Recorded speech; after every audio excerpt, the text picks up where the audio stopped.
Fala, galera do Pod no Sofá, estamos aqui hoje. Um dia diferente, né, Kleber? Quinta-feira. É, isso aí, né? Tá achando o quê, pô? O pessoal achou que não ia ter, né? Mas aí, pô, vamos pra quinta, né, Matheus? Quinta-feira. Galera, Kleber, antes de iniciar tudo, a gente sempre tem um ritualzinho aqui para as pessoas fazerem antes de iniciar o episódio. O que a gente tem que fazer, Kleber? Um passo a passo, né? Falar pausadamente, né? Que algumas vezes eu tenho sido muito agressivo ao pedir, né? Mas, pessoal, ó, você que chegou até aqui, deixa seu like, se inscreve no canal, compartilha esse vídeo na estreia dele pra ajudar no engajamento, né, Matheus? Sem dúvida, porque, pô, o convidado que vem aqui tem a hora cara, né, cara? Isso aí. E faz, ó, Matheus pede sempre. Também comenta bastante pra ajudar esse conteúdo aqui a enganjar dentro da plataforma. E você que diz que não tem tempo, o que eles podem fazer, Matheus? Pô, ouve a gente no Spotify, na Deezer, pega o seu fonezinho sem fio, ó, botou no ouvido, você pode ouvir a gente malhando, correndo, fazendo o que for, né, cara? Isso aí. Tá fácil. Tá facinho. Então não tem desculpa, a única desculpa é continuar vendo esse vídeo sem apertar o like aqui antes de mais nada. Mas o que a gente tá aqui hoje, Kleber? Matheus, tá com um cara aqui que é casca grossa, cara. Ih, entendedor nato sobre o assunto que vai abordar hoje. E tem um penteado bonito, cara. Pera, caramba. Quero saber o segredo desse penteado aí. É. Rafael Távora. Seja bem-vindo ao Pod no Sofá. O sofá é seu. Prazer estar aqui com vocês. Prazer estar com você, Matheus. Prazer estar com você, Kleber. Poder falar um pouco da alimentação, de nutrição e contar um pouco da minha trajetória, da minha história. E eu acho que a gente consegue inspirar mais gente, mais pessoas. Sem dúvida nenhuma. Mas antes de iniciar, eu quero saber esse cabelo aí, cara. Como é que faz pra ficar desse jeito aí? Esse cabelo é uma história que eu vou abrir pra vocês. Esse cabelo é uma prótese. Isso, pô. O que é engraçado é que as pessoas têm uma dificuldade de falar. Eu vou nos lugares, aí no consultório o pessoal, doutor, esse teu cabelo. Eu tô vendo que o pessoal tá olhando pro cabelo. É prótese. Hoje, o pessoal acha normal. A mulher hoje tem cílios, tem unha, tem cabelo. O cabelo não é dela, o peito não é dela, a barriga não é dela. Aí eu venho falar que o cabelo não é meu, o pessoal se assusta. O cabelo não é meu porque eu comprei. Né? Então é algo que eu adquiri e que eu gosto, aprendi, né? Quando eu vi o pastor Cláudio Duarte, eu falei, cara, que legal, vou procurar saber, fiz. E hoje eu não faço mais parte dos carecas, é isso. Caraca, aí, Kleber, já fica a dica. Vou te levar lá. Gostei, aí. Quebrou um tabu aí na minha também, vida. cara. Porque ó, isso aí pra mim, eu falei, pô, usar prótese é brabo. Eu já tava pensando já em fazer transplante, mas tá caro, né? E nada, muito prótese caro. E não é só a questão do caro, é a questão do transplante. Às vezes você não tem para doador, o cabelo você não consegue. O cabelo foi muito raro, eu não conseguia doar. E o que todo mundo pergunta, tu vai na piscina, joga futebol, piscina, praia, normal, não tem problema, não vai sair. E você não fala, fazer a manutenção. Eu não saber, não. E eu falo com o maior prazer, porque às vezes as pessoas têm vontade de fazer e não faz por conta de vergonha, de achar que não, o mundo hoje tá pra frente. Então, algo que veio pra me ajudar, tá aí. Se a estética tá aí pra ajudar, a gente pode utilizar, vambora. Pô, maneiro, sem problema cara. nenhum. Ele botou prose, ganhou cabelo e tá descabelando a patroa dele, né? Porque ela deve estar se preocupada aí, cara. Ficou bonitão, Cara, mano. ficou bonito. Eu não vou nem mostrar a foto do carinha. Mas eu ganhei uns anos aí. Tá cara. muito Ganhei uns bem, anos cara. pra frente. Até David Leonardo, né? Parece, né? As pessoas falam, as pessoas brincam. Penteado jovial e tal. Gostei dessa sua fala aí, que, pô, mulher realmente bota peito, bota bunda, bota cabelo, e ninguém critica, né? Ninguém O critica. homem tem que ficar careca, calvo, Isso. caído, não, pô. E aí, tá certo. quando eu acabei de colocar, a gente trabalha muito em rede social, né, o pessoal? E agora? E agora nós vamos falar na rede social. Olha, galera, minha prótese, não tem problema nenhum. Eu tô achando que eu vou começar a gravar uns videozinhos agora, tirando a prótese quando eu estiver nervoso. Não tem problema nenhum de falar sobre isso. E a galera tem vergonha, né, cara? Tem O pessoal vergonha. tem vergonha de falar sobre esse assunto. É. Bobeira. Eu acho que veio aí, eu gostei. Indico muito, já indiquei muita gente. E tem Aí, Clebão. amigos que a gente indica que vai lá e fala assim, ó, não fala que eu fui lá não. Com vergonha. Mas o meu é aqui, Mas é bobeira. aqui em cima, aqui, né? Aqui é mais o meu. difícil. O seu O também meu. era aqui? Vai ter que raspar tudo e botar então, Cléber. O meu veio de trás pra frente, tipo de judeu, legal. É, o meu tá sendo assim também. Aí você fala, vou comprar aquela... Como é que é o nome daquele negócio que bota aqui? Pra você botar aí pra disfarçar de judeu. Entendi. Esqueci o nome agora também. Também esqueci o nome. Mas, pô, parabéns aí, cara, pela coragem de falar sobre o assunto. Já gostei, iniciamos muito bem, né, Matheus? Verdade. Mas, Rafael, a gente tem um ritual aqui, tá? Que antes de saber do Rafael, né, de sucesso, o Rafael de 2024, a gente quer saber um pouquinho da sua trajetória, né? Até você chegar ao que você é hoje. Onde você nasceu, de onde veio, como que você começou o seu primeiro trabalho. A gente gosta de saber isso aí, até para as pessoas que também estão te ouvindo, né? Conhecer, entenderem um pouquinho da sua história e se inspirar também com ela, com certeza. Legal vocês falar sobre isso, porque eu sempre falo pra todo mundo, se você quiser, você consegue. O possível é com você, o impossível é com Deus. Minha trajetória começa lá atrás, com 13, 14 anos, filho de uma mulher que estudou até a 8ª série e de um pai alcoólatra, foi internado durante 2 anos, tratando. Então eu digo que a gente não passou fome, mas dificuldade sim. E aí com 14 anos a gente começa a amadurecer um pouco, ver essa dificuldade dentro da nossa casa. E você tem 2 lados, né? Quando você não tem informação, você tem 2 lados para tentar ganhar o teu primeiro dinheirinho ali. E ou você vai para o tráfico, infelizmente, porque a falta de informação acaba levando para isso, ou você vai fazer arte. E aí eu comecei 14 anos a escrever funk e fazer funk. Caramba. Então hoje o nutricionista esportivo, o Dr. Rafael, é um ex-funkeiro que começou lá atrás fazendo funk. A gente começou com funk. E aí eu comecei a fazer funk e falei, vou trabalhar. Mas tu chegou a trabalhar com funk? Trabalhei, a gente deixou trabalhar, a gente rodei aí um pouquinho o Brasil com funk, a gente conseguiu ter dentro da região aqui, né, do Rio de Janeiro, a gente conseguiu bater umas músicas que nos proporcionou a gente sair do Rio de Janeiro. Então, só que imagina, 4 adolescentes, sem uma instrução, sem ninguém por trás. Eu falo que com o funk eu consegui viajar, passear. Dinheiro alguém ganhou, alguém ganhou, porque eu não vi dinheiro nenhum. Mas foi um período bom. E aí, logo aos 16 anos, imagina, já não era fácil, aí eu descubro que seria pai com 16 anos. E aí eu resolvo modificar a minha vida, mudar tudo, por conta de um filho cair na realidade. Eu falei, eu vou tentar o funk, mas eu vou começar a trabalhar. Nessa época eu estava 3 vezes repetindo a mesma série. E aí, cara, eu fui pro sinal, vender bananada e trocar vale transporte. Antes de entrar do sinal, da bananada, deixa eu entender um pouco melhor esse funk. Você rodou o Brasil com 14 anos, é isso? Isso, não, 14 anos a gente começou. E aí eu fiquei entre o funk e vender bananada. De noite a gente fazia funk. Só que a minha realidade já era aquela de eu ter que prover, né? Com 16 anos já tava tendo que prover.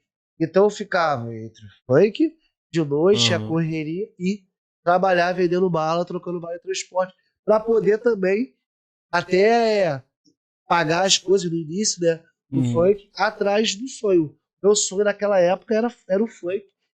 Era o funk que era o que eu almejava chegar. Porém, no funk, eu também descobri o que é a vida, né? Muitas pessoas tentando passar por cima de você de uma forma desonesta. Muitas vezes na vida a gente aprende, né? Com isso, é a pessoa passando por cima. Só que imagina, com 16 anos, sem instrução nenhuma, e isso foi minando meu sonho. Foi minando meu sonho do funk. E eu comecei a olhar até as pessoas da minha época, não era a época que tinha YouTube, e hoje você viraliza uma música, você fica milionário. Exato. Não, a gente vivia do show, né? E as propostas que apareceram pra gente, por exemplo, da Furacão 2000, que era o que dominava na época, nós fomos para Furacão e recebeu a proposta que era 60% de uma pessoa só, para 40% dividir para 4 pessoas. Ou seja, eles pegavam muitas das vezes as pessoas de comunidade, pessoas sem muitas instruções, e pegavam o nosso sonho, sabia que era o nosso sonho, e fazia a gente estourar sim, porque eles tinham a mídia, rádio, né, na mão, a mídia na mão naquela época, só que a gente não via dinheiro.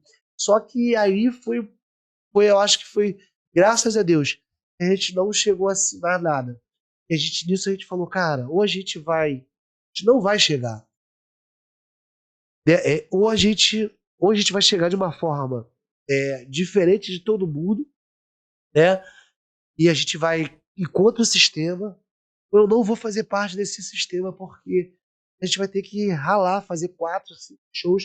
E a gente já via as pessoas que estavam fazendo sucesso naquela época fazendo 4, 5 shows para levar para casa uma quantia muito inferior àquele que não estava lá só ganhando. E a gente via que para fazer dinheiro tinha que fazer 4 shows na noite, algo que era um absurdo. A gente fazia um show, às vezes, no Olimpo, você sai da Zona Norte e você sai correndo para Jacarepaguá. Do Jacarepaguá você tem que pegar para a região dos lagos. E isso é numa noite. Uma noite só, né? E a gente na correria, você via um monte de acidente acontecendo, começando a acontecer acidente com frequência, os funkeiros por conta disso. Porque para tentar fazer o dinheiro, você tinha que tentar fazer 3, 4 agendas. E aquilo já foi me incomodando. E aí, cara, nesse processo eu venho e conheço a Cristo, conheço a Jesus. E aí eu resolvo entregar minha vida a Jesus. E eu falo, cara, agora eu vou tentar de uma outra maneira. E aí, como é que a gente vai tentar de uma outra maneira se você não tem uma instrução, se você não tem o estudo? Falei, cara, vou pra rua trabalhar. E aí eu fui pro sinal, fui nesse primeiro momento você largou o estudo, é isso? Pouco você repetiu 3 vezes, não é isso? Aí você largou? Então, aí eu já tinha repetido 3 vezes no segundo ano ali. Eu tava, no segundo não ano. conseguia passar, né? E aí eu falei, cara, eu tô trabalhando pra caramba aqui, no ponto, só que aí eu conversava muito com as pessoas, porque logo na primeira semana eu no ponto de ônibus, eu conheci um passageiro que foi pegar o ônibus ali, né? Trocar o vale transporte, vender a bananada.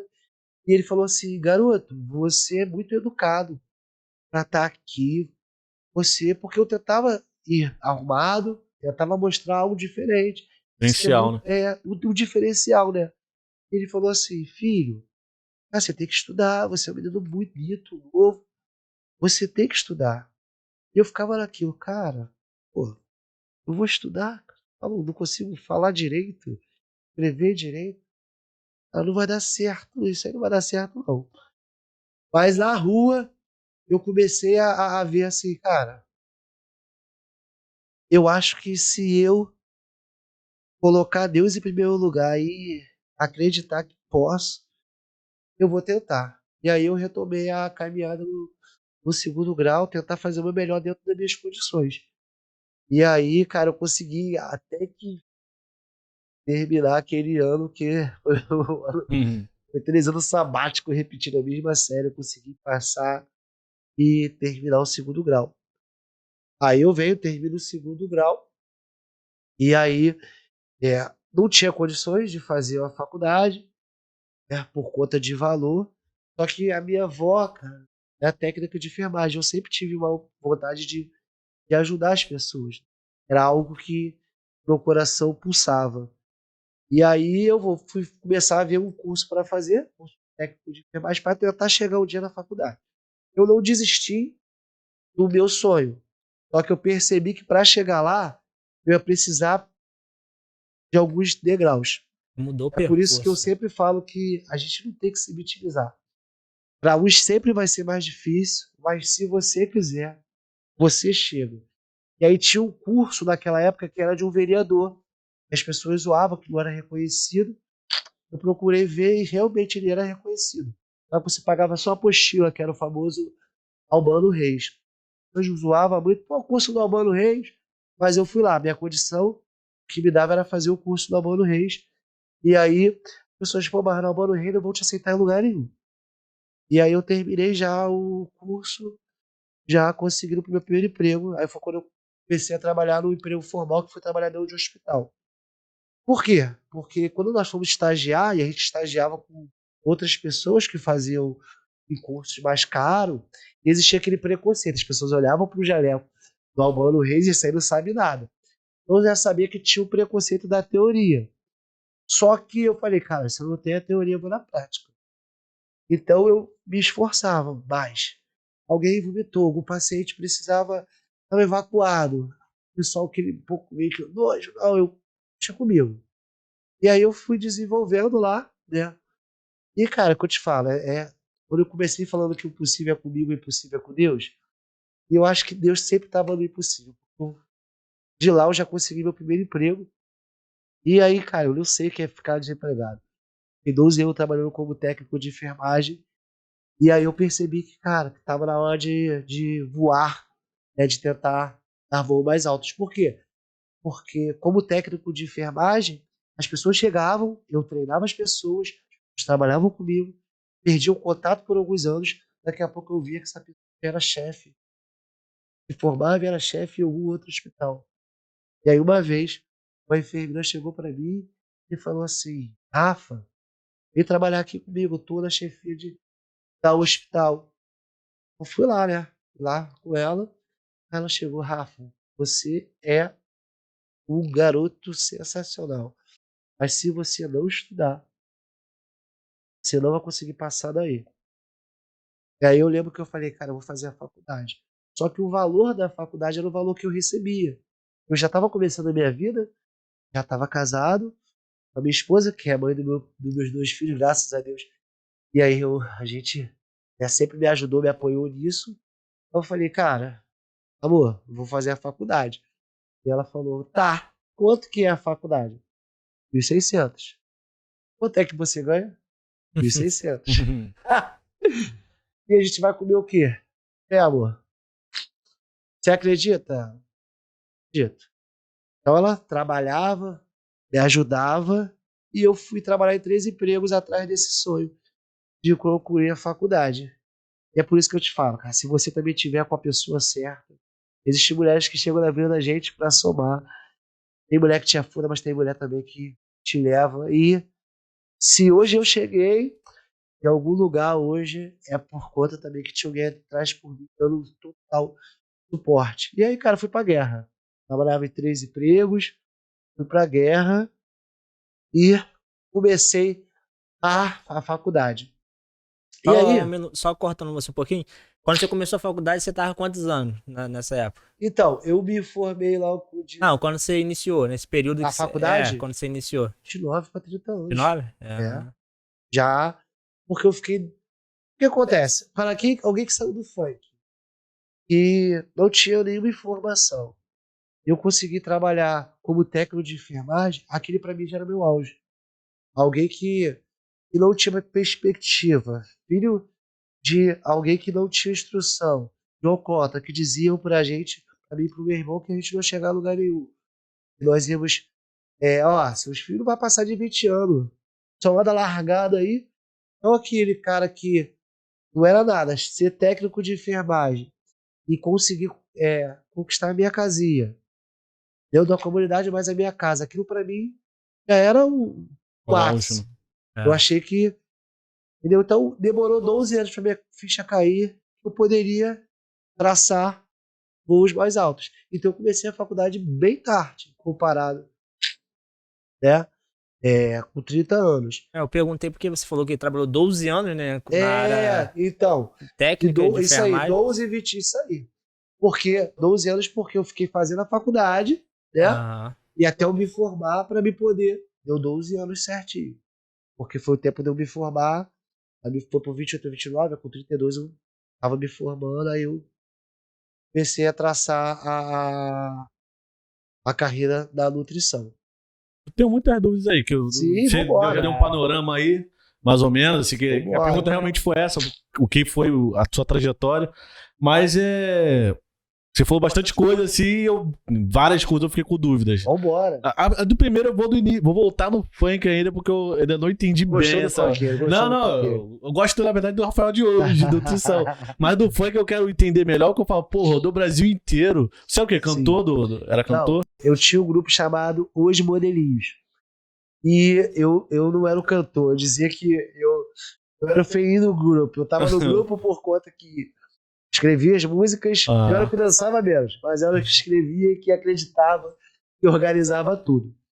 Então, naquela época, a gente veio trazendo um jeito diferente do funk tradicional.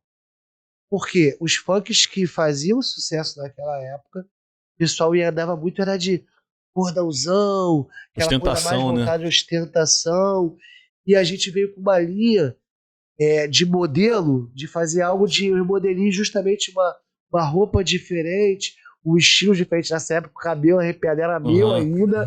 A gente usava usava uma crana de ouro, né, no cabelo, todo mundo com o cabelo arrepiado, né?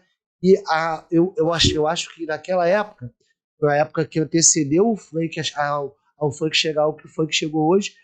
O funk hoje ele é comercial, mas foi na época Naldo, e foi do mesmo empresário da gente, e a Anitta que quebrou esse paradigma do funk. Mas até então a gente não viu o funk numa Rede Globo, a gente não viu o funk na televisão.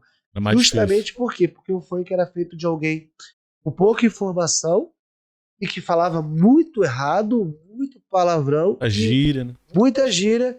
Então, a comunidade aceitava, mas quando a gente chegava pro asfalto, né? Vamos falar assim. O asfalto, a gente não conseguia. E o nosso funk era um funk que chegava no asfalto. Entendi. A gente conseguia alcançar esse outro lado. Por conta, infelizmente, hoje existe menos. Mas naquela época já existia um preconceito muito grande no funk. A gente veio trazendo um funk diferente. A gente começou a alcançar lugares. Nesse caso, na época da Furacão, na época quem que estava dominando eram os havaianos, era o grupo que dominava. A gente veio como concorrência deles. A ideia da Furacão e da ideia das pessoas que procuravam a gente era justamente porque nós tínhamos um funk comercial onde a gente poderia abrir portas.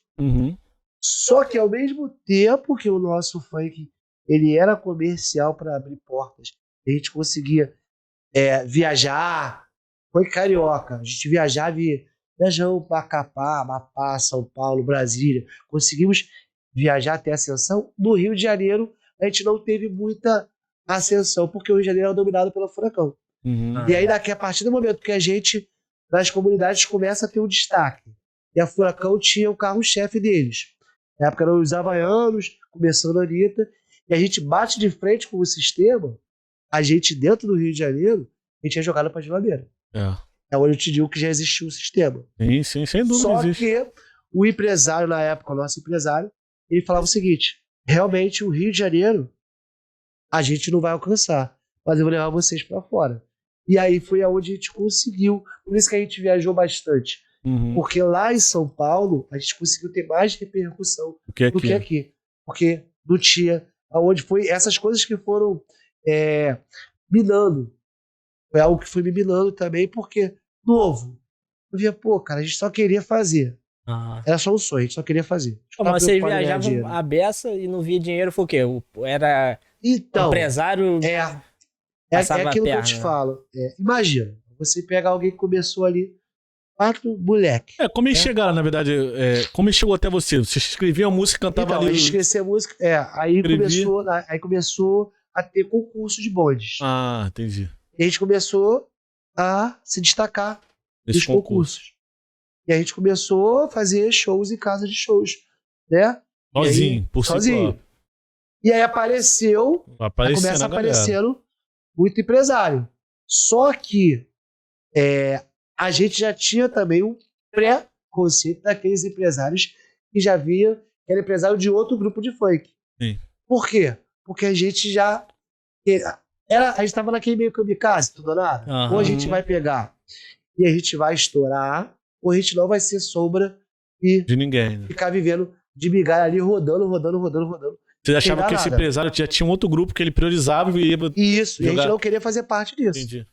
Só que como a gente tinha um comercial, na gente aparecia gente com poder aquisitivo maior. E era diferente. O funk estava começando, o funk não era... Ainda precisa organizar mais. Hoje eu não acompanho muito o cenário, sim. Mas eu vejo que ainda...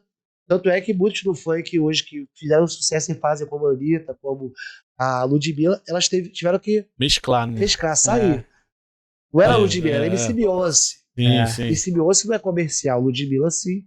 E aí eles tiveram que sair do funk por conta disso. Então a gente, cara, começou a surgir oportunidades pra gente por ter uma aparência diferente, já falar um pouco melhor, a gente tentar sempre se posicionar como modelinho e ver o que roupa que tá na moda e usar roupa, nada de usar cordãozão, nada de usar meia até aqui, nada de usar... E ao contrário do funk, e nada de falar apologia, nada de falar palavrão, trazer um funk um pouco mais diferente. Então abriu essas portas. Só que ao mesmo tempo que a gente pegou esses empresários, a gente não pegou o cara que era... O dono da... Que tinha um grupo daqui, acho que era também de comunidade. O empresário que chegava pra gente era aquele empresário com maior condição, mas com maior condição ele também sabia que ele poderia. E aí? Aí chega nessa situação de que, imagina, os caras chegavam, alguém que nunca saiu do Rio de Janeiro, nunca imaginou sair do Rio de Janeiro. Aí o cara chega e te liga assim, ó, eu era porta-voz do grupo. Ó, eu tinha apelido, né? Aí fala, ó, Maru, que era meu apelido.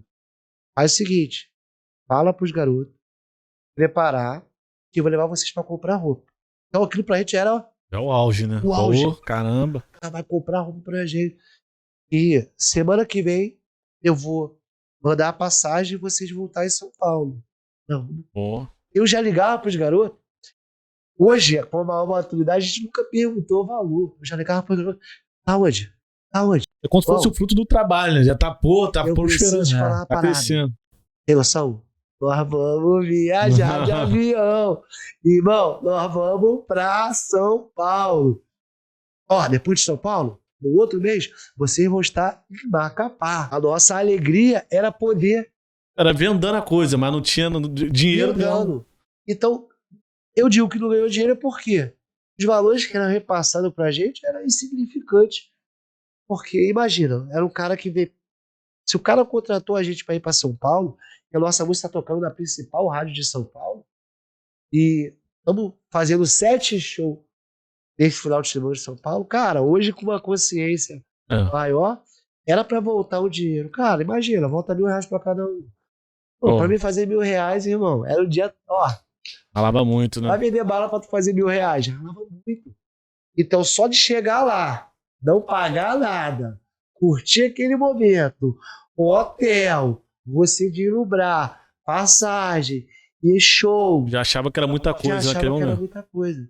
Então aquilo foi... E demorou um pouco pra gente rodar.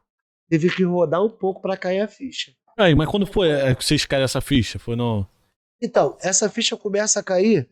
Por isso que eu te falo que é muito junto com o evangelho. Começa a cansar porque os garotos não caíram a ficha.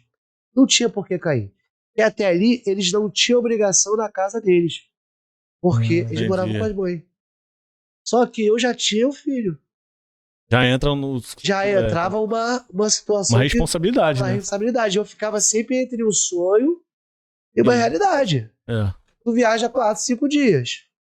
Tu volta pra casa e tá lá a tua mulher, né? Que não era minha mulher, minha esposa na época. É a mesma, mas na época eles namoravam, né? Falava assim, e aí? E aí? Seguiu quanto? Não. É que foi lá fora, trouxe gente... quanto? Tá entendendo? Entendi. E aí, e aquela... Cara, e ao mesmo tempo tu sofre aquela pressão assim, cara... Como o homem te sente, né, cara? Cara, eu preciso... E é óbvio, né? Tipo... os caras que estavam com você estavam felizes por estar passeando. Tá passeando, mas pô. Você tá passeando, mas a sua companheira tá em casa. E aí? Então, eu tô passeando, mas eu já tinha um filho. Daí, e aquilo, cobrança é diferente mesmo. Graças a Deus, eu falo, por isso que eu falo quando as pessoas perguntam, de repente você é pai com 16 anos? Não, porque o meu filho mudou a minha vida. Foi virada de chave, né? Foi virada de chave. Foi a virada de chave.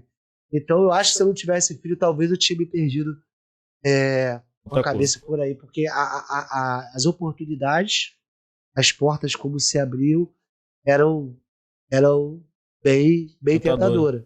Eu falo, e hoje a gente pode falar, né? Naquela época não podia. Nós fomos, por exemplo, quando eu falo que a gente alcançava lugares, nós dançamos no casamento do Fernandinho Beiramar. E aí, o empresário falou, vou dançar no casamento do Fernando e da Jaqueline. Não pode falar. Mas, então, quando a gente chega lá, bota no Beiramar. Mas o Beiramar não tá em Catanduvas. Casou. E a festa foi no Rio. E vários artistas consagrados. E a gente tava lá no meio. É engraçado que naquela época não tinha muita mídia. A gente saía, ia correndo, né? Falando assim pra galera. Cara, eu tava na festa do Fernandinho Beiramar. É muito mentira. Estou de pescador, né? Tá lá. Pô, tu é muito... Eu juro. Então, ele não tava, lógico. Ele não tava, né? Mas a festa aconteceu. A esposa, Belo. Na época tinha o Sorriso Maru. Todo mundo lá na festa. Né? E a gente tava lá vivendo. Então, esse glamour, as oportunidades... Cara, tu ficava assim e toda hora vinha gente assim, cara, calma. Imagina, empresário mexendo com o teu sonho. Calma, vocês estão a um passo de estourar. Porque os famosos já conheciam a gente. A gente sempre estava a um passo. Mas esse passo nunca chegava. Entendeu? Então você ficava assim, cara, cheguei tão perto. Por exemplo, hoje eu tenho certeza, se era época de digital, por conta da gente ter um fã-clube, ter pessoas, acho que a gente conseguia alcançar. Certeza. Né? Eu já tava me sentindo, né? Porque eu ficava naquele entre o funk e já a família, né? Querendo dar uma... Cara, eu preciso, o tempo tá passando e eu preciso dar, né? Então, ao mesmo tempo que eu viajava, quando nós voltávamos de viagem, os garotos ficavam em casa, eu ia trabalhar. Eu ficava naquela maluquice. Aí um rapaz chega pra mim e fala assim, Rafael, pô, vamos te levar na igreja. Eu falei, pô, mano, eu na igreja, sabia? Isso lá em Macapá. Não, isso antes de ir pra Macapá. Antes. Com a viagem já marcada. Eu falei, irmão, eu sou o cara mais errado do mundo. Tá me convidando pra ir numa igreja. Ele cara. E Jesus, cara, tu acredita em Jesus? Eu falei, pô, acredito. Deus e Jesus aí. Tu acredita que Deus pode te modificar, mudar? Eu falei, irmão, só se for Deus mesmo. Porque eu gosto muito disso que eu tô fazendo, do que eu tô vivendo. E, cara, sei não. Beleza. Me vejo assim, né? Cara, e eu acho que foi engraçado quando eu falo que a história aí é Deus foi o tempo todo, que eu me lembro que eu fui no culto, né? Aí, sabe quando tem aqui no final do culto aquela meio que apelação pra você aceitar Jesus? Me empurraram lá. Eu nem sabia o que era Jesus. Eu fui lá, então você aceitou a proposta do rapaz de ir lá na igreja? Aceitei e fui na igreja. Foi. Rolou o culto aí. Vou lá na frente. Fui lá na frente, só que eu não sabia nem o que era isso. Fui na frente e aceito a Jesus. Aí aceitei Jesus, só que eu aceitei Jesus. Só na igreja. Pô, vou caminhar com ele. Aí eu me lembro que foi até almocei com ele, eu jantei com ele ontem. Tem um pastor, né? Na época eu era nem pastor, ele chegou, eu vou te acompanhar. Começar a te acompanhar. Aí eu falei, caraca, mano, tem que ficar vindo aqui agora? Pô, viagem, beleza. Só que eu acho que foi muito Deus mesmo, porque eu fui viajar pra Macapá e eu falei assim, sozinho, Deus, eu sempre fui muito temente, por mais de não eu fui muito temente, falei, Senhor, mas se for pra modificar, se eu tô em alguma coisa que não vai me trazer algum benefício, cara, gosto. Mas tudo isso que eu acho fascinante se tornar algo que Útil. não seja mais prazeroso e fútil. Aí eu tenho essa viagem marcada, esse cara começa a me acompanhar e eu vou viajar. Beleza. Eu viajo pra Macapá, só que, cara, essa viagem, a gente foi pra Brasília, pra Macapá. E nós estávamos em Macapá, nós éramos bem conhecidos. Nós estávamos com nome, foi um público maior que nós pegamos. Era mais de 20 mil pessoas, muita gente no trio elétrico para receber a gente. Só que aquilo já não foi fascinante. E quando eu falo que, cara, Deus é tremendo, Deus só quer que você fale com Ele da maneira mais simples. Você pode falar com Ele de qualquer maneira. Só precisa ser de coração. E eu fui verdadeiro naquela oração. Sabia nem que era oração. Aí eu falei, porra, Deus, então, na moral, porque se tu existe mesmo, me mostra. Cara, quando eu estava lá, eu só estava lá pensando na minha esposa e do meu filho. Eu tava meio com um peixe fora no aquário, né? É, o peixe fora no aquário. Era pra gente voltar, tipo, numa segunda. Atrasou o voo, nós voltamos na terça. Aquilo me fez muito mal. Por quê? Eu já estava trabalhando como técnico, porque eu comecei no funk e vendendo bala, fazendo curso. Né? Estudei, terminei segundo grau, fiz o técnico. E aí eu fui trabalhar no hospital. Só que para viajar no hospital já era maluquice. Porque eu tinha que pagar muitos plantões para poder ficar 4 de 5 dias fora. E aí eu tinha que voltar na segunda-feira para estar trabalhando. E aí eu vou, atrasa, eu chego na terça-feira, aquilo me mata. Cara, eu posso ser perdido do meu emprego, de carteira assinada, minha esposa tá lá sem mim. Meu filho tá sem. Cara, e foi um golpe duro, porque pra gente viajar, esse empresário já era um outro empresário, cara, foi meio que covarde. Porque tava tudo ajeitado pra viajar. E aí no dia da semana pra viagem, ficou faltando R$ 800, me lembro como se fosse hoje. Era R$ 800, que era do custo. Parece que as passagens do contratante lá pagou, mas ficou faltando alguma coisa que ele ia pagar lá. E aí o empresário chega, pra você ver, o empresário não dá dinheiro. Chega e comenta com a gente, todo mundo duro, todo mundo trabalhava, né? E eu tinha o dinheiro guardado que eu tava começando a construir minha casa em cima da minha mãe. Que era o dinheiro juntado meu e da minha esposa. Eu coloco esse dinheiro no foi. Caraca. Nós viajamos. Nós voltamos de lá sem nenhum centavo. E sem dinheiro. E fizemos lá exatamente uns 6 shows. Casa lotada, cheio. E aí o canal voltamos com o empresário falando que tomamos volta, safadeza, e aí tu nunca sabe se é o empresário. O seu. Aí eu volto de lá sem dinheiro nenhum, né? E aí eu tive que enganar a patroa, e aí aquilo já foi me desmotivando. E eu já tava começando a ser acompanhado por um rapaz, hoje ele é pastor Fernando Câmara, e ele começou a me acompanhar, cara, ele foi muito sábio. Porque ele nunca falou de evangelho, ele me chamava pra casa dele, foi me trazendo uma realidade de estudar, buscar vencer, de constituir minha família. E aquilo eu comecei a gostar, só que eu tinha alguns compromissos, já queria sair, mas tinha alguns compromissos. E um desses compromissos, o pastor ele fala até hoje dessa história, eu tinha o SBT pra gente fazer. A gente ia gravar o Astro no SBT, e nesse dia do Astro eu tinha marcado de estar na casa do pastor. E aí o pastor faz aquela mesa, né, para me receber. E aí eu não apareço. E foi engraçado que o pastor, ele fala que, pô, ele não aparecer, que ele contando, né, que ele não quis me mandar mensagem para não me cobrar nada, quis deixar passar. Aí ele liga a televisão. Quem no tá lá? SBT, quem tá lá? Aí eu tô lá dançando no SBT. Mano, que rapaz safado, rapaz. Que safado. O cara tá lá em São Paulo, no SBT, tá falando que ia estar aqui em casa. Eu gostava tanto dele, cara. Eu não queria desapontar ele, tadinho. Sim. Eu vi o carinho que ele me tratava. Não, tô contigo, vou estar lá, já sabendo que não tinha como estar lá. Hoje a gente conta, a gente até ri dessa história. Pô, mas desculpa te cortar. Sim. Mas de fato teve uma proporção muito grande, né, Matheus?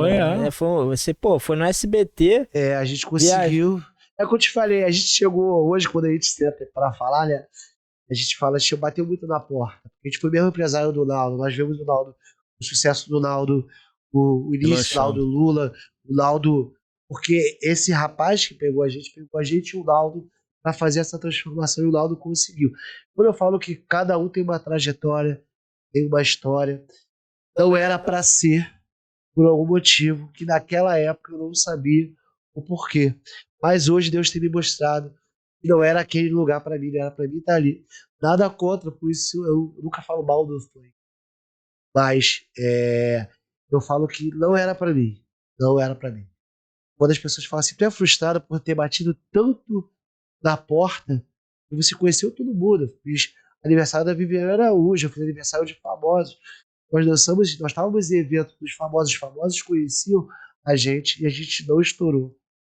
Cara, Deus tem um propósito para cada um e não era aquele propósito. Hoje eu consigo entender. Porque hoje, tudo que tem acontecido na minha vida, aonde Deus tem me levado e me colocado, cara, é porque Ele me preparou lá. Eu falo que eu vivi muita coisa. E a gente, quando vai conversar, parece uma história de pescador.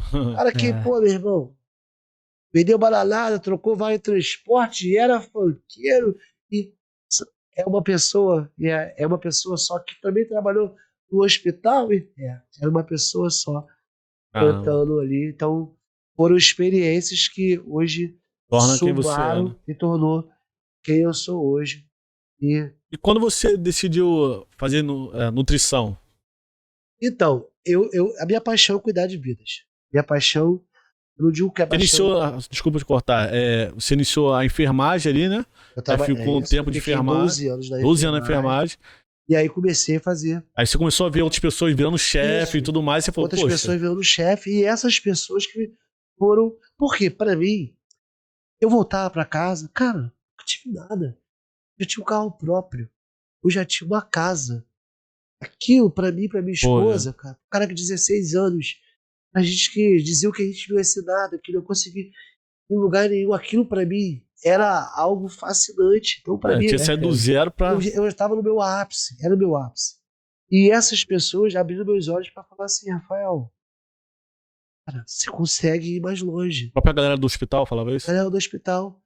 Eu via, que isso, fulano de tal, você tá trabalhando aonde? Agora eu sou chefe. Mentira. Você é chefe? Tá vendo? Sou chefe porque você me ensinou. Pô, legal. Porque eu tinha quando eu falo que eu sempre gostei de ajudar, porque eu sempre fui ajudado. Eu sempre tive pessoas na minha vida que, até quando eu vendi bala, que me dava esse toque, cara, vai arrumado, me dava toque. Então, existe ainda hoje, né? Enfermagem e várias profissões, que tal de concorrência. A pessoa nova chega, as pessoas não querem ensinar. Cara, é natural que se você é novo, você vai errar mais. Claro. Certeza. Entendeu? Só que as pessoas não querem. E eu sempre era o bonzinho. Não. Coloca com o Rafael. Rafael, deixa com ele que ele vai ajudar. Então essas pessoas que, quando eu falo que a gente precisa sempre semear, são sementes que a gente faz que elas vão voltar um dia. Quem faz, você não tem que fazer querendo. Cara, mas elas voltam. Eu semeei na vida daquelas pessoas. Talvez naquele momento, igual já aconteceu várias situações, a gente trabalhando no hospital e a chefe chegar e falar: quem foi que esqueceu a seringa no leito do paciente? E se eu falasse que fosse aquela pessoa, vai embora, pá. Porque eu estava no início. Eu falava: foi eu mesmo. Você foi eu. A pessoa, cara, fui eu sei, foi você. Mas um dia fizeram por mim. E por isso que eu tô fazendo por você. Então essas pessoas... Elas que voltaram pra poder te falar desse toque da nutrição? Essas pessoas, a vida vai seguindo. 12 anos na enfermagem. Então a pessoa passava, acabava aquele ciclo com a pessoa, não tinha mais contato. Daqui a pouco eu encontrava uma pessoa 3, 4 anos em outro hospital. Falando, caraca, fulano de tal virou chefe em outro hospital. E ela falava, pô, você, cara, você me ajudou. Cara, você, Rafael, você nasceu pra cuidar. Nasceu pra cuidar de vidas, cara. Você consegue chegar mais longe. Só que eu via um grande preconceito da enfermagem porque eu queria ser enfermeiro. Eu era técnico, natural que eu fosse querer a faculdade de enfermagem. Só que eu via que, infelizmente, dentro do hospital há uma hierarquia entre médico e enfermeiro. Mas não há essa hierarquia entre médico e nutricionista. Não há essa hierarquia entre médico e fisioterapeuta. E se vê com uma coisa só. Existem hospitais, isso eu falo defendendo a enfermagem, quem viveu 12 anos na enfermagem. A enfermagem, ela é a classe trabalhadora e é ela responsável por fazer o hospital andar. Às vezes o médico ia na visita do leito, no quarto, 1 minuto de visita. E ficava aquele tempo todo com o paciente, enfermagem. Conheci vários enfermeiros que sabiam mais do que médico. Mas quando acontecia alguma coisa, a hierarquia pesava e eles colocavam o enfermeiro como nada. Só que o nutricionista, não.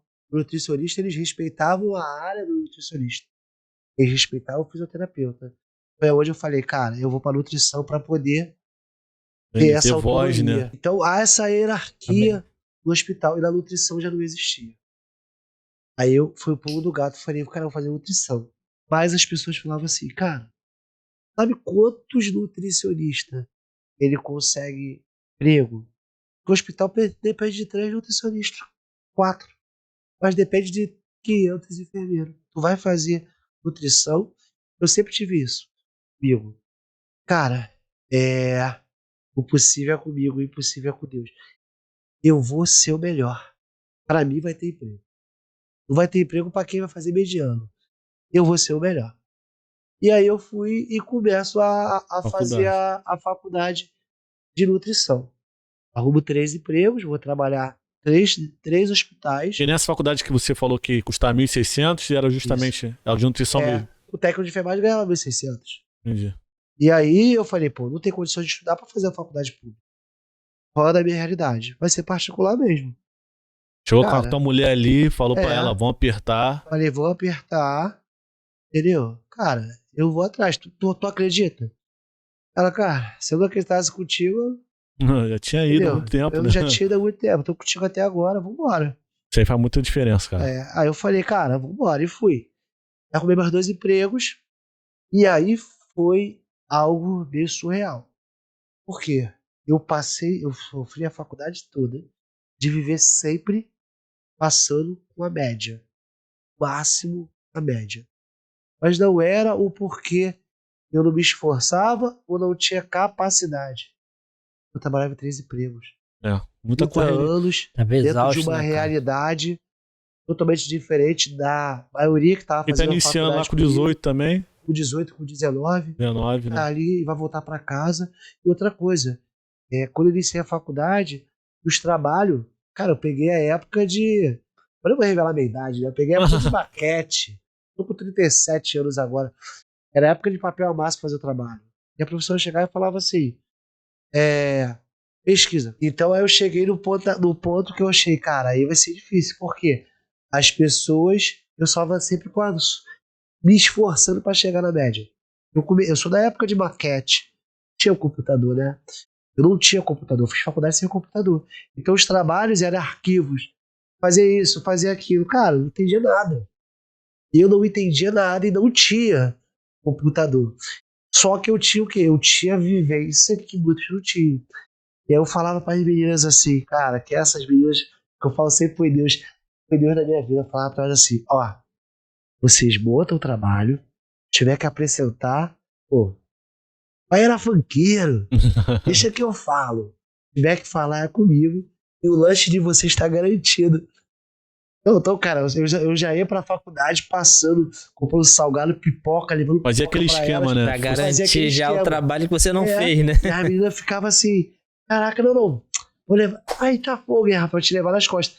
Mas na verdade, era um somatório, que pra elas a dificuldade era Apresentar, falar, né? se apresentar e deixar pra apresentar, fazer minha parte. Mas era isso, imagina, cara, você trabalhar em 3 hospitais, tendo as suas obrigações, e ao mesmo tempo você ter que cursar uma faculdade. Era E muita gente faz isso hoje em dia complicado. ainda, assim, trabalha, estuda. Muita. E é maior dificuldade. Cara. Mas você trabalhava em 3 empregos, e como que era o quê? Mas você, na sua folga de um, você trabalhava no outro? Porque o hospital, a gente sempre trabalha com plantão. Eu tinha 2 12 por 36 e um 12 por 60. Então batia escalas que batiam. Então nunca peguei uma semana sem bater escala. Aí você desenrolava uma chefe para na tua folga tu poder cobrir. Então eu vivi dentro do hospital. Eu ia em casa só para pegar roupa, porque eu ficava dentro do hospital. Dentro do hospital. Era hospital. Você da sua faculdade, então, você quase dentro não teve convivência com a sua família, não, né? Dentro do hospital. E a faculdade foi dentro do hospital. E aí eu saí de hospital para outro, de hospital para outro, plantão de plantão. É que no final da faculdade acontece um paciente, que esse paciente desce do CTI, isso faltando 1 ano e meio de faculdade, esse cara desce do CTI, e aí pensa aquele paciente que dava trabalho, ninguém queria ficar com ele. Já avisaram lá do CTI, ó, paciente chato, dá trabalho, todo ruim. É assim que a gente fala da enfermagem, ninguém quer. Muito trabalhoso. Aí a minha chefe, aquilo, até quando é pra dar errado, dá certo. Então bota com o Rafael aí, o Rafael bonzinho, bota com ele. Cara, esse cara me leva pra casa dele. Começa a trabalhar com esse cara lá, ele ganha alta de hospital. Seu Rui, falecido Seu Rui. Esse cara foi muito importante na minha vida. Por quê? Sem ele eu não conseguiria, porque estava chegando próximo da fase dos estágios. E aí não tinha como. O estágio é o dia todo. E aí não tinha como. O estágio é mais caro, tem que ter mais verba, tem que ter tempo. Sim. E aí eu falei, cara, como é que eu vou concluir a faculdade? E aí, fala que é Deus, cara. Sempre é o propósito que Deus tem. Deus tem o propósito da vida da pessoa. Aí esse cara, ele recebe alta, fica 2 meses no hospital. Cara, paciente chato, trabalhoso, realmente trabalhoso. Né? Cara, só que esse paciente, casca grossa, cara me amou. Consegui levar esse cara e ele foi para casa e perguntou quanto que eu cobrava para trabalhar na casa dele. E dei ele em casa. Eu, possível por conta daqui, eu tenho outro hospital, ele, quanto que você ganha no outro plantão do outro hospital? Tanto, 12 horas. Bom, vai lá 4 horas ficar comigo esse dia. Vou te pagar. Só que era ele, no caso era ele e a esposa. Só. Os casal de senhores. E quando eu cheguei na casa deles, tinha na casa deles alguém que resolvia tudo. A família era só os dois. Eles não tiveram filhos. Aí eu te falo a importância, às vezes, de você ter filhos, de você buscar só a parte profissional. Foram pessoas que ficaram com muita grana, mas que não tiveram nada. E aí, eu na casa deles, eu era só enfermagem. Eu fazendo só enfermagem na casa dele e ganhando amizade com a família, com eles, com os dois, né? E o cara que era responsável, uma vez o banco liga, e aí o banco liga pedindo pra ela ir no banco, porque precisava falar com ela urgente. Ele estava acamado, ele foi para casa, mas ele não andava mais. Então, ele era o cérebro e a esposa andava, mas cabecia. Ou seja, eles eram um casal pronto para alguém dar o golpe. Então, o que o cara fez? O cara que cuidava deles, cuidava da administração. Mano, o cara tava transferindo o dinheiro deles todo pra conta dele. Então, o cara que herdou dinheiro pra caramba das famílias, eles. E aí, o que aconteceu? O cara foi, trocou a conta, tudo deles, e não chegava.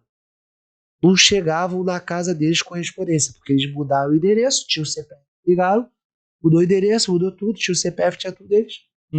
Mudaram e nunca chegou. Cara, então eles já deviam estar, ó, roubando aquele casal. Muito tempo. Muito tempo.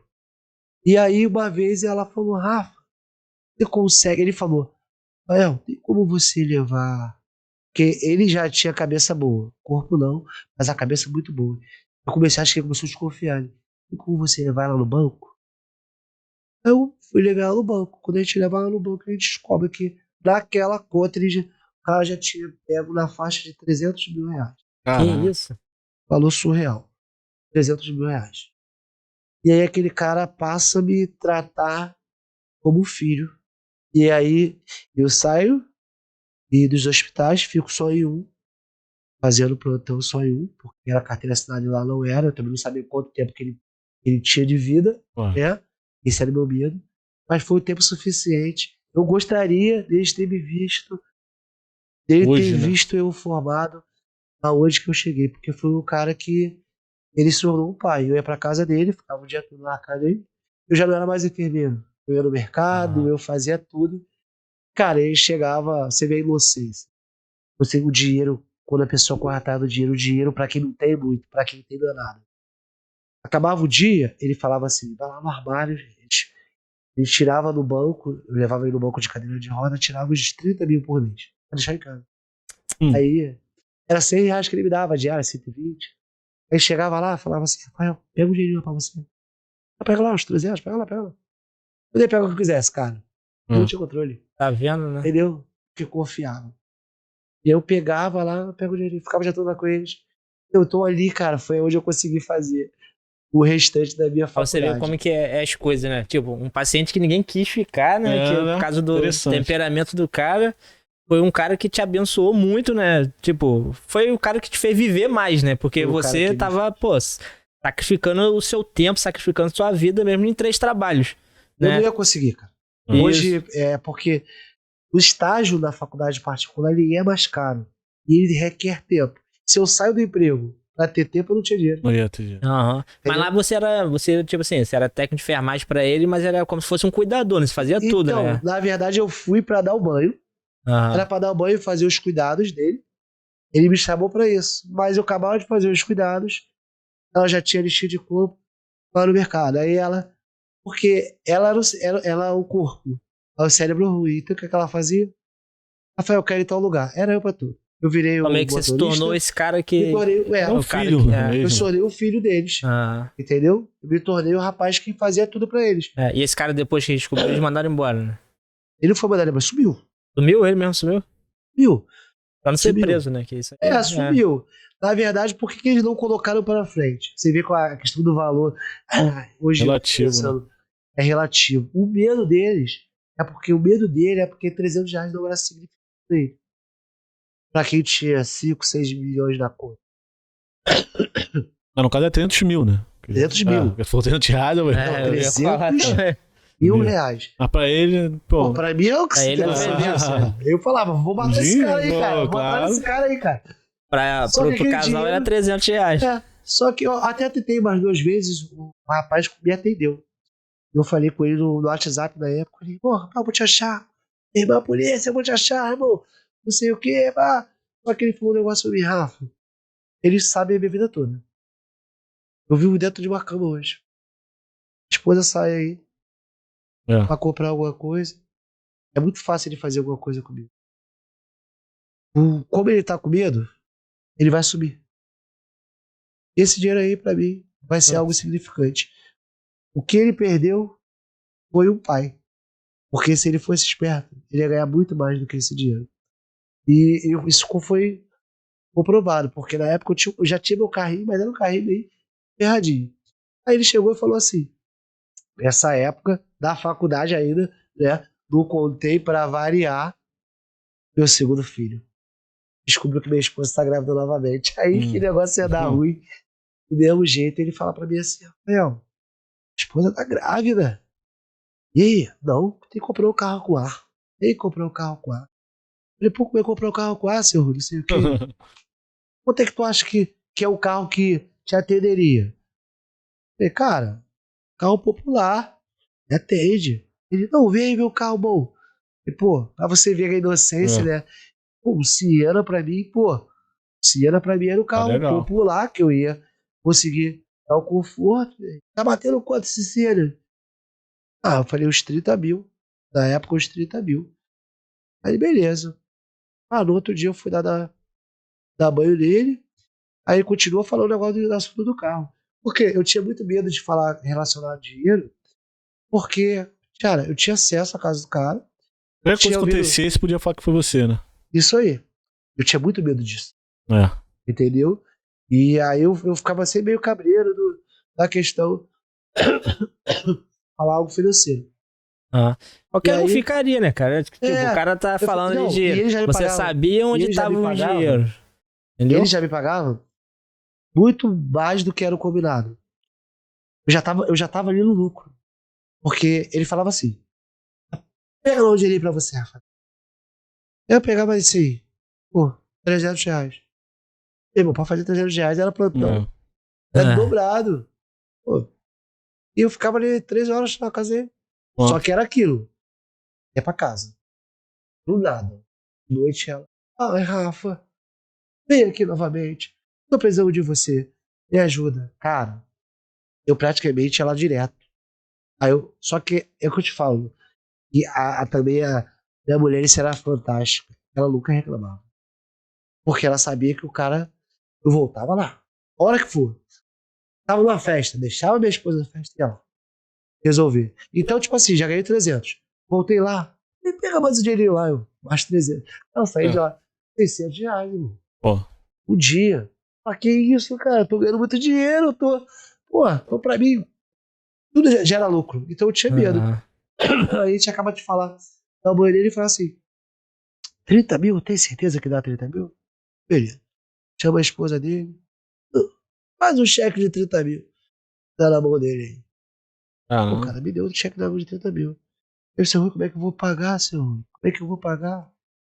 Ele, tu consegue me pagar quanto por mês? Tá ganhando bem. Tá ganhando melhor. Consegue pagar os 400, eu acho que dá, seu Rui. Ele, beleza, 400. Cara, você viu como é que eu aprendi valores ali. Chegava no dia 10 do mês. Dia 10. Ele chegava pra mim. Sabe que dia é hoje, né? Tá com dinheiro aí? Tô, seu Rui. Mas quando você pra ele, me devolvi o dinheiro. Mês que vem de novo, velho. Mês que vem. E ele queria ver. Eu sempre ficava. Ó, seu Rui, dia 10 vai cair domingo. Domingo não veio. Segunda eu tô aí trazendo o teu dinheiro. Ele ver a responsabilidade. Ele queria ver a responsabilidade. Mas ele nunca aceitou? Nunca aceitou. Esse cara me deu o carro, cara. Caraca, mano. O cara me deu o carro. Por causa desse cara eu terminei a faculdade. Só que, na verdade, eu te falo que sempre é Deus. Um combinado ali foi que se ele falecesse, né, eu ia ficar responsável de tudo com a esposa dele. Cara, era pra me herdar a grande parte, porque ali eu fiquei como o filho dele, praticamente, de tudo. Era pra me herdar tudo. Porém, cara, você pensa no seguinte: ele morreu. Quem ficou no hospital com ele? Só eu, tudo. Eu fazendo tudo. Só que quando ele tava mal, que ele teve que voltar pro hospital, esse processo da faculdade, aquele processo da casa dele, eu durei com ele 1 ano e meio. Praticamente o tempo que eu terminou a minha faculdade. Quando ele faleceu, faltava 3 meses para terminar a minha faculdade. Como é que pode ser muito de Deus? E eu já tinha uma reserva. E essa reserva deu para me terminar de pagar. Porque quando eu deixo a casa dele, ele falece e eu volto para a casa dele. No enterro, a esposa dele não. A roupa que ele morreu no hospital, aí deram a moça do caixão, que quando ele faleceu, eu fui o responsável de ver o enterro, de ver tudo eu. Sempre eu. Então eu vi enterro, eu vi tudo. O valor que era eu, falava, ela me depositava, eu resolvi tudo. Aí eu cheguei antes, que a família, aí volta a família, aí aparece família, apareceu familiar no enterro. Só que eu já tava lá, porque eu fiz tudo, o trâmite todo.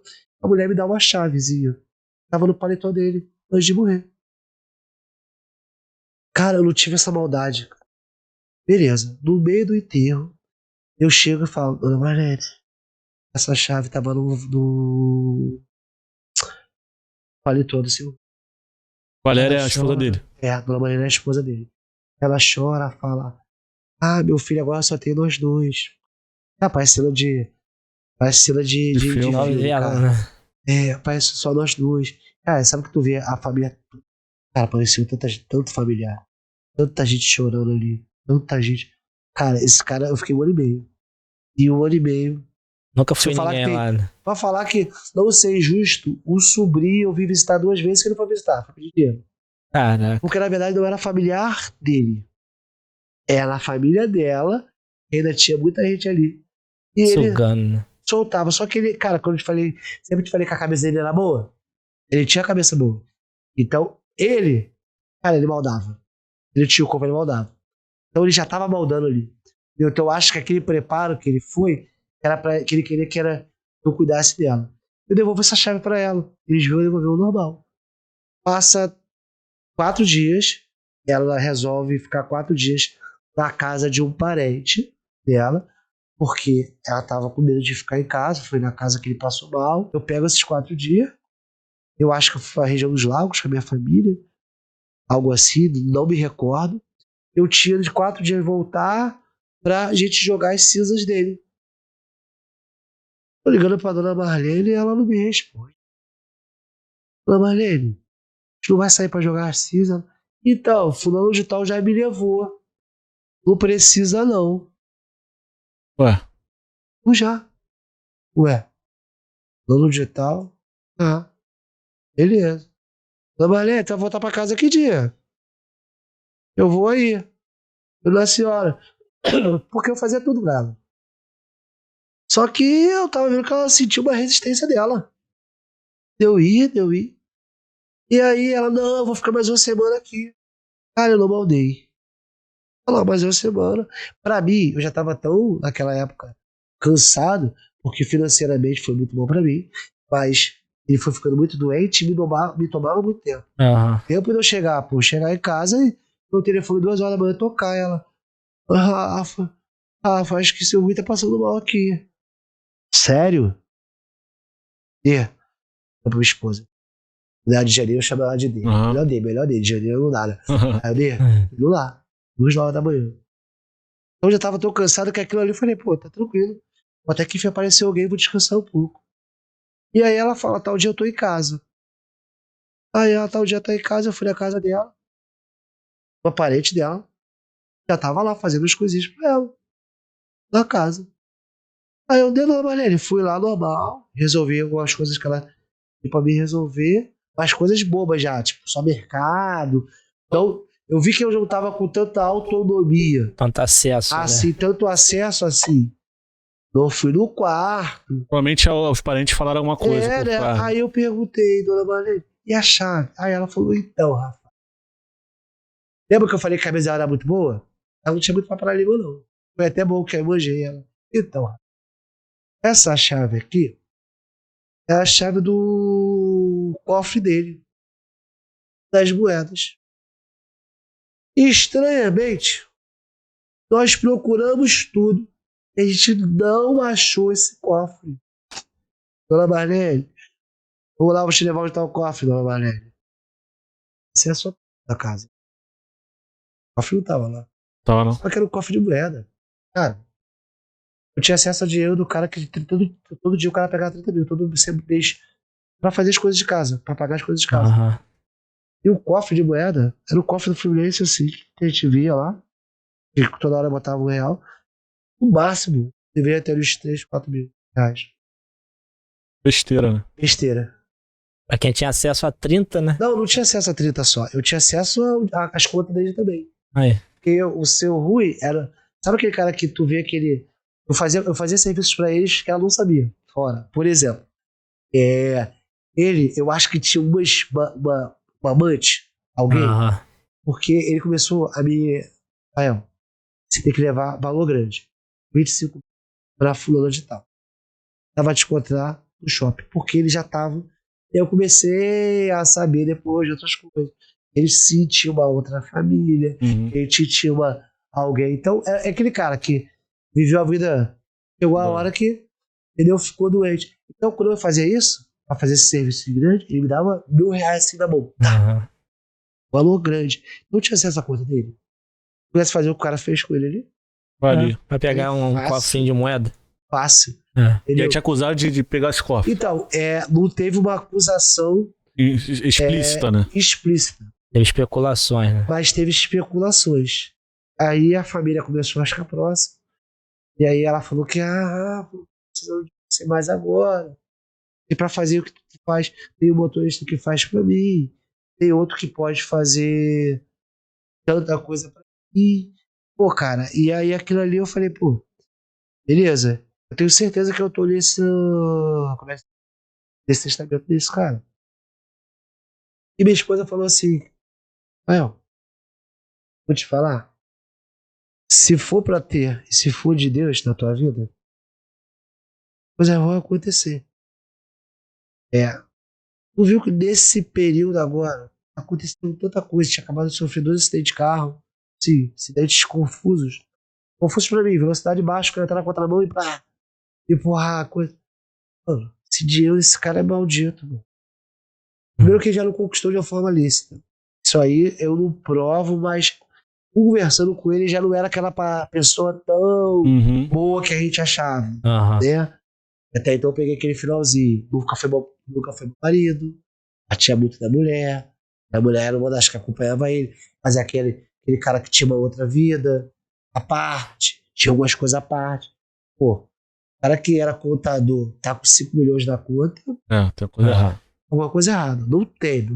Mesmo juntando a vida toda, o cara que tinha aposentadoria de R$4.000, que eu recebia aposentadoria. Ele recebia aposentadoria de R$4.000, tinha 4 e poucos milhões na conta dele.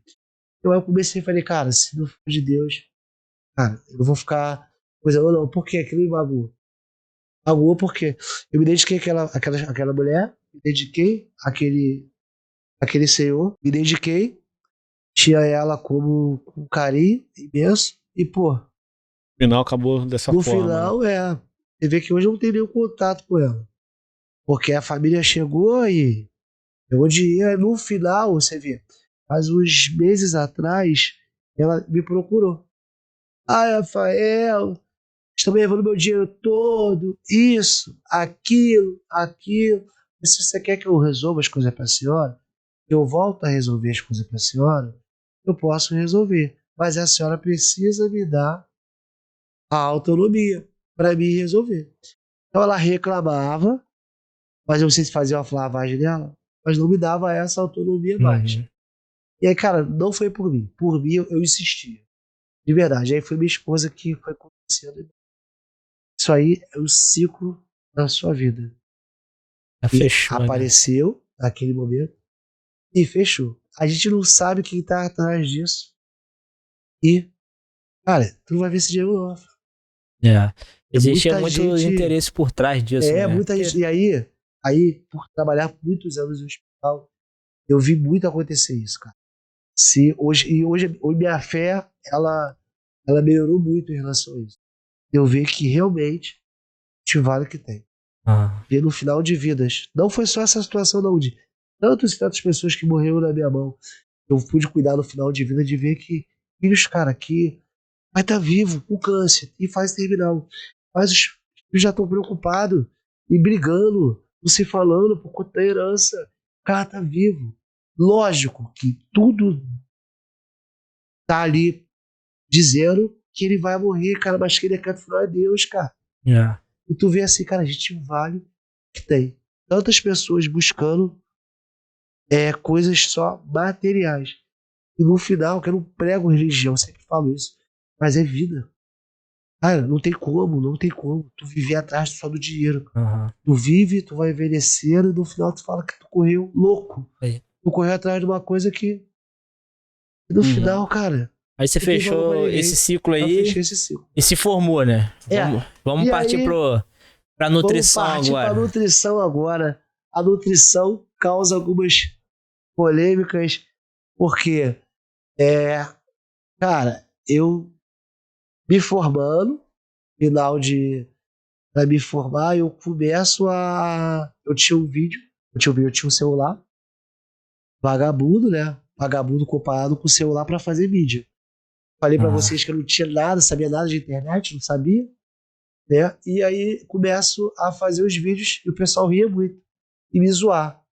Cara, tu tá maluco fazendo esses conteúdos aí? Cara, que conteúdo ridículo. Olha a imagem dos teus vídeos. Tu acha que tu vai virar alguma coisa assim? Fala, cara, eu tô fazendo o meu melhor.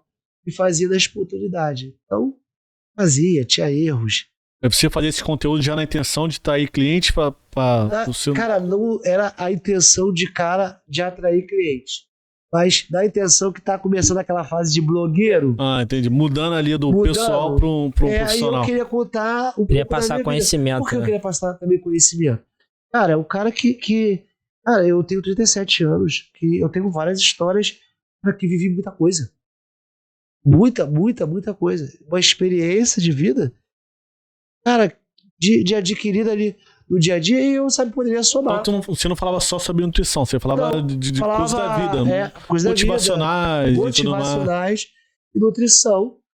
E aí vai voltando também um pouco mais pro lado da nutrição. E eu me lembro que no final, a gente está para se formar, no último período, e a professora chega e fala assim, chama, né, todo mundo na frente, um de cada vez, pergunta qual área você quer seguir. A nutrição, ela tem várias áreas. E aí eu viro e falo assim, cara, eu vou trabalhar dentro do consultório.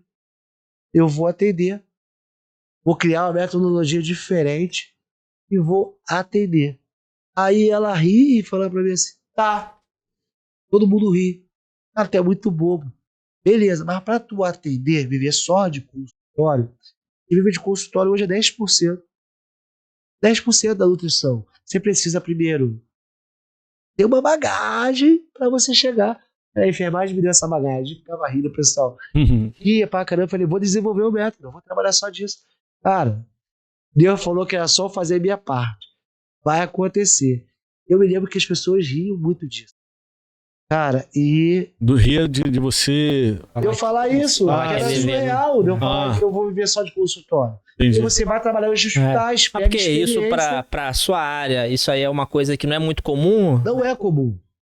E o profissional, então, ele vai pra onde? Ele vai pra onde? Trabalha em que área? Por exemplo, ele se formou. Ele vai atender em consultório. Pra ele criar uma cartela no consultório, você não é ninguém, você é mais um. Você vai competir com um cara que tem várias pós, que trabalhou em vários hospitais, que trabalhou em vários com currículo desse tamanho. Você já queria iniciar já no fazendo... Eu já queria iniciar, eu falei que o tempo todo eu só ia trabalhar de consultório. Entendi. Eu já trabalhei muito nos outros, mas trabalhar só de consultório. As pessoas giram. Só que nesse último semestre, cara, já foi um semestre diferente. Porque já me procuravam pra atender sem estar formado. Não. Por conta dos vídeos.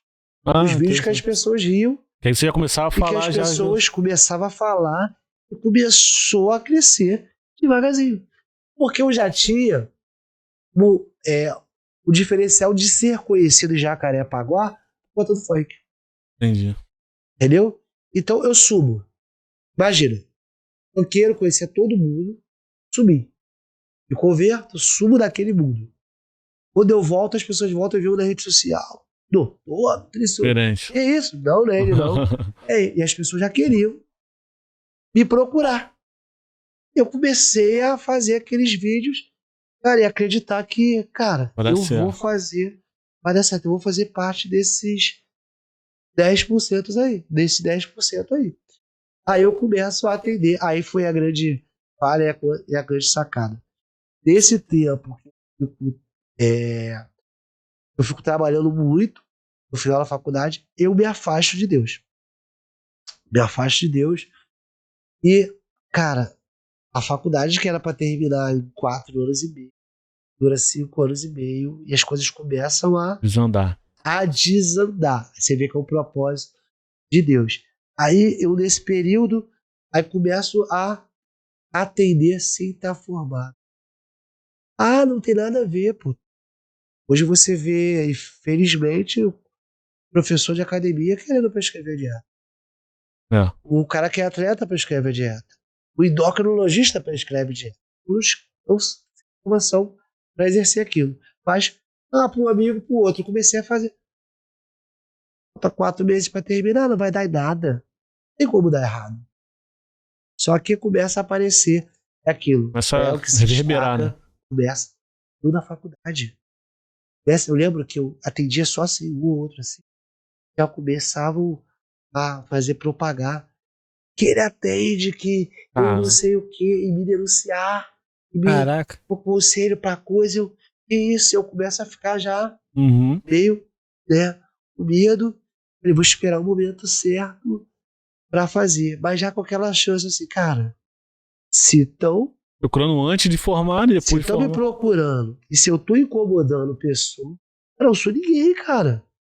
Tô incomodando pessoas, cara, é porque Deus vai me levar em lugares mais longe. E aí eu me converto. Né? Aí, nesse momento, se eu ruim, corre. Eu não tenho dinheiro da nutrição e só tinha o de enfermagem. Só que na de enfermagem, eu tinha acabado de sofrer um acidente. Eu sofri um acidente. Falei que sofri um acidente? Falou. Sofri um acidente, fico pelo INSS sem receber. Então, sem recurso nenhum. Sem recurso nenhum, a minha possibilidade, faltam 3 meses para poder exercer de forma legal. Então, cara, eu vou voltar a vender bala. Se eu tiver que voltar a vender bala, eu vou voltar a vender bala. Só que esse processo não saiu do INSS, eu sem receber. Foi um processo que era eu e Deus. Era Deus me mostrando, meu filho, volta pro foco, porque só vai acontecer da maneira que eu quero, do jeito que eu quero e comigo o negócio. E aí, cara, aí eu sem recurso, volto todo quebrado para Deus. Volto para Deus, me firmo. E aí o meu irmão tinha uma empresa de grama sintética e fala assim, cara, se tu quiser trabalhar aqui como pedreiro fazendo, carregando os carrinhos, eu te dou aí o valor para tu terminar e tu sustentar. Falei, pô, mano, mas meu ombro tá ferrado, tô pelo INSS. Mas eu vou. Aí eu trabalho esses 3 meses comigo e me formo. Cara, eu me formo, abro um lugar para atender, alugo um lugar para atender. Loucura. Acreditando que eu já ia conseguir atender. Cara, fez o possível, Deus fez o impossível. Deus fez o impossível. E as minhas redes sociais começam a bombar. E, cara, eu não consegui parar de atender até hoje. E Deus me levantado. Essa mesma faculdade que eu fui motivo de piada, eu sou chamado para palestrar. Que isso, cara. Em lugares aonde as pessoas que me viam como... Cara, hoje, o trabalho que a gente tem hoje dentro da nutrição, ascensão tão rápida, o que você faz diferente? Criar metodologia diferente, que não foi eu que criei, foi Deus. O não saber me fez criar metodologia. O atendimento na nutrição é um atendimento que era feito como? Você ia lá, 10, 15 minutos a pessoa olhava, te entregava o planejamento. Como eu não sabia fazer, eu fazia o atendimento de 1h30. E aquele atendimento eu me tornava mais psicólogo do que só falar, comentava. E as pessoas saíram de lá assim, cara, esse cara ficou 1h20 na consulta comigo. Ele explicou passo a passo, com carinho, com atenção. E aí, todo mundo que vive na nutrição, você vai no nutricionista, ele te entrega um planejamento e você só tem contato com o profissional pagando novamente para ter contato. Eu criei um feedback semanal. Toda semana, vou dar uma mensagem para você dizendo: e Matheus, tá conseguindo fazer? Se você não tiver conseguindo precisar modificar alguma coisa no teu planejamento, eu vou modificar. Mas vai custar quanto? Nada. Mas como é que tu vai modificar, acompanhar mais de perto? E se eu te entregar o resultado, você volta, né? Você volta. E aí o que aconteceu? Entreguei resultado pro primeiro, voltou com mais 10. E foi voltando com mais 10. E a rede social eu consegui alcançar. Cara, aí hoje... Você não visou dinheiro, né? Visou a pessoa. Quando eu falo que eu faço da nutrição aquilo que eu aprendi, eu vivo ser humano. Eu entendi que a nutrição, emagrecer as pessoas, está muito além. Meu lema, né? Meu tema, as pessoas me conhecem, o corpo alcança porque a mente acredita. Está muito mais aqui. Interessante. Aqui. As pessoas não são... Eu não quero um papelzinho, vai lá e faz. Bom, tá com dificuldade, eu vou te ajudar. Eu vou caminhar. Humanizar, né? Humanizar. Eu vou fazer contigo. E não tem isso na nutrição. A nutrição falta ser humanizada. Não é na nutrição. E muitos, hoje eu falo muito, porque eu trabalhei com muito médico, que não era um serviço humanizado. Tem pessoas que fazem ainda, tem, mas está se perdendo isso. Mas o seu diferencial, sim, na sua metodologia, é essa questão de humanizar? Acompanhar, o acompanhamento junto, né? mais de perto. Está mais junto. E no mercado. Porque esse acompanhamento é a garantia que eu estava no caminho certo. Imagina, Kleber, você começa... eu te entrego um planejamento. Aí você tem que voltar daqui a 45 dias. É assim que as pessoas fazem. Nesse 45 dias, daqui a 10 dias, você está cheio de dúvida. Você está com dificuldade. Você teve um problema com a tua esposa. Você vai desistir. Você vai fazer tudo errado. E aí tem o cara te mandando mensagem. Kleber, tá passando com alguma dificuldade? Meu irmão, pode mandar mensagem. Não é só a nutrição, não. Tô cultivando. Eu quero fazer você melhorar. Vambora. Cara, as pessoas... Eu tenho um trabalho legal na rede social, mas eu sempre falo, o maior acompanhamento humanizado é o diferencial. Porque, cara, as pessoas falam assim, cara, vai lá, naquele é o boca a boca que a gente conhece. Porque aquele cara, ele vai conseguir ter o resultado. Eu quero operar cirurgia bariátrica. Não. Não opera bariátrica, não. Vai lá, tenta com ele. Hoje todo mundo quer isso, né? Facilidade hoje é bariátrica. Né? É isso aí, as pessoas sempre buscam um resultado rápido. Resultado em cima, bariátrica, medicamento. Buscam sempre hormônio, sempre medicamento para emagrecer. Tem resultado rápido. E aí, vai emagrece, passa 3 meses de volta. Sanfona, né? Novamente, sanfona, porque não cuidou da base. Porque não ensinaram a base. Ensinaram a trabalho. Imagina, hoje eu tenho uma renda bem legal, vivo bem, dentro só do consultório. O que eu mais ouço, Rael, por que você não coloca agora 25 minutos cada consulta? Você pode, se você atende 10 por dia e já ganha bem, pode ter 30. Você tem público para isso. Consulta no meu consultório tem que ser 1h20. 1h30. 1h20? Não é menos do que isso. Tô com pressa. Não atendo. Outra coisa que a gente não atende hoje, eu faço. Tá comigo 3 meses. Não teve nenhum resultado. Eu não acompanho mais. Deixo de ganhar esse dinheiro. Porque, como a gente vai ficando conhecido, as pessoas têm buscado a gente. Mas busca, paga consulta e não quer fazer. Só que ela quer postar você porque você virou modinha. Só que, cara, eu não tô preocupado só com a questão financeira. Que eu amo o que eu faço. Eu amo a nutrição. É através da nutrição que eu tenho alcançado muitas coisas, que eu tenho dado uma qualidade de vida melhor para minha família. E eu amo o que eu faço. Eu quero te entregar resultado. Então, se tu não quer resultado, irmão, pode ir no concorrente. Eu marco para você a consulta do concorrente. Não pode você estar aqui comigo e não querer mudar. Porque as pessoas querem a facilidade. E eu não quero facilidade. E nem vou tentar entregar facilidade para você. Não vou contar a história para você que você vai em uma semana conseguir, não. Vou te contar que se você quiser fazer, eu vou te ajudar. E mesmo que seja difícil, junto a gente vai conseguir. Mas a maioria dos seus pacientes são pessoas que querem emagrecer? Ou isso é um preconceito assim, da minha parte, tô falando. Tem gente que tipo, não é gordo, mas quer ter um acompanhamento para ter uma alimentação saudável. Existe isso também? Existe, mas se eu te falar que a maior procura não é estética, estaria mentindo. A maior procura é estética. Só que aí eu venho mostrando que a estética, a nutrição, ela tá ligada à saúde. E aí, como bônus, você melhora a tua composição corporal. Aí você falou uma coisa também sobre medicamento, né? Tipo, eu já treinei, já tomei anabolizante, já tomei medicamento. Tomou os Danone. Tomei. Assim, né? Tem umas fotinhas aí. Lá, assim, um dia a galera aqui vai ver essas fotinhas. Mas assim, você como profissional da área de nutrição, né? Existe a possibilidade de trabalhar a medicação junto com a alimentação, ou você sempre vai abominar a medicação e focar sempre na alimentação? Cara, eu foco sempre mais na alimentação, porque a literatura diz que a alimentação é responsável por 70% do resultado. E há um grande problema aí. Por as pessoas quererem ser imediatistas, as pessoas buscam primeiro a medicação. A medicação, o hormônio, ele tem um custo-benefício. Qualquer pessoa que quer fazer hormônio, ele tem efeito colateral. E aí, se você, para fazer isso, tu tem que estar com a alimentação ajustada.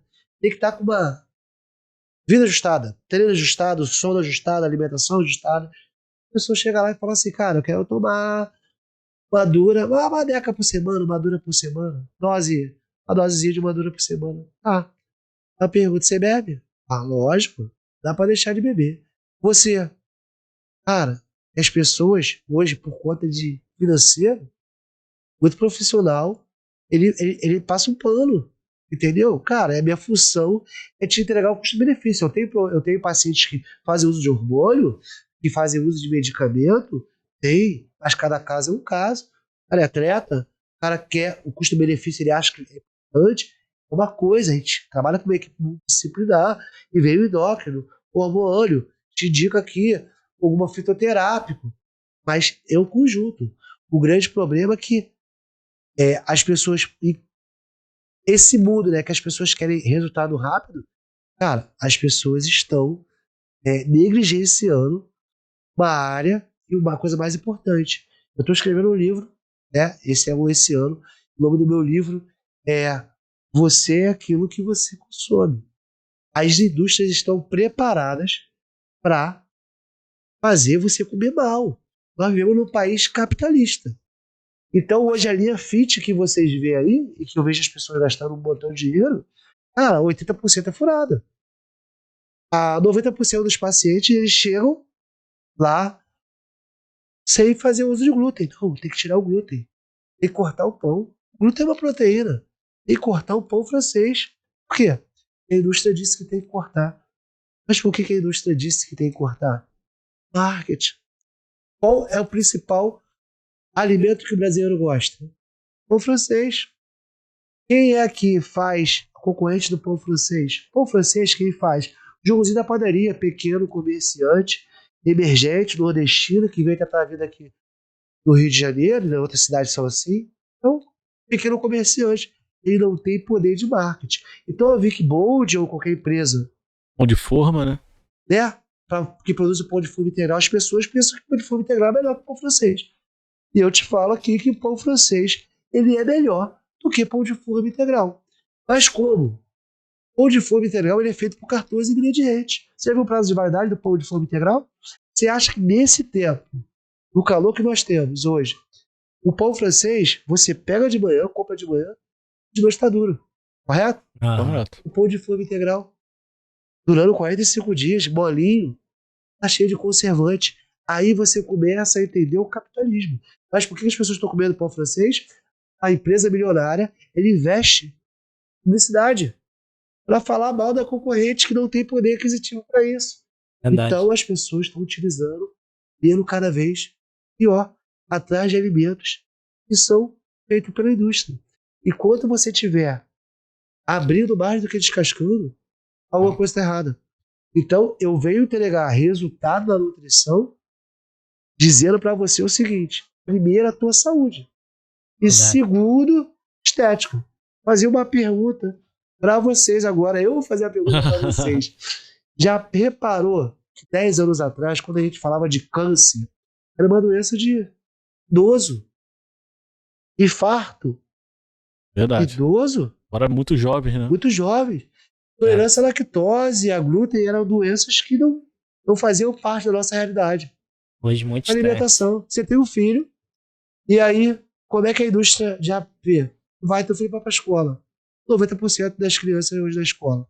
Guaracamp. Industrializado, cara. Suquinho, capo, industrializado. Tô tocando veneno no nosso filho. Biscoito recheado. Biscoito recheado. Bolinho da Maria. Tem noção de prazo e vaidade daquele bolinho? Pô, isso aí foi um assunto ontem dentro do meu lar, Matheus. Dentro do meu lar a respeito disso. Porque minha filha começou a estudar, né? Aí tem esse período de adaptação, aquela coisa toda, né?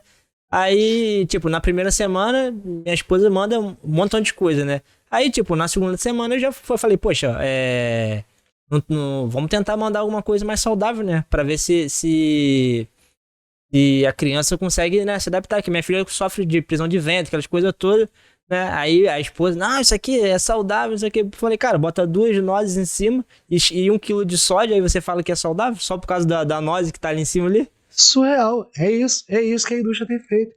Eu tenho na minha rede social, eu faço as pegadinhas do mercado. Eu vou pro mercado, cara, fazer, ensinar as pessoas as pegadinhas que as pessoas estão caindo todo dia, que a gente cai todo dia, porque a indústria está colocando. Então, cara, temos que entender que esse é um problema. A obesidade, ela aumentou 200% nos últimos 2 anos. Muitas crianças também, e muitas crianças. Sabe a doença que mais mata no mundo hoje? Se chama, sabe qual? Infarto agudo do miocárdio. Infarto agudo do miocárdio e entupimento da artéria. Acho que tive isso. 20% causado genética. 80% alimentação. A diabetes, que tem crescido bastante, é tipo 2. É alimentação, cara. Aí tu vem, não, porque meu pai é diabético, minha mãe é diabético. Porque teu pai e tua mãe é diabético, porque na tua casa já tá comendo errado há anos. O problema tá aí. Então, é esse tempo que leva, que as pessoas não querem fazer numa consulta de 1h20. É ensinar a pessoa a ter esse entendimento. Ei, cara, tu quer viver mais? Eu tô falando que a estética ela vai chegar. Ele é o bônus da nutrição. Mas a nutrição é a saúde.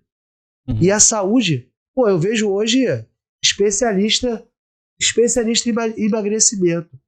Médico especialista em emagrecimento. Ei, se é especialista em emagrecimento, só pode ser nutricionista. Porque a alimentação está totalmente ligada. Atrelado, né? Atrelado. Por quê?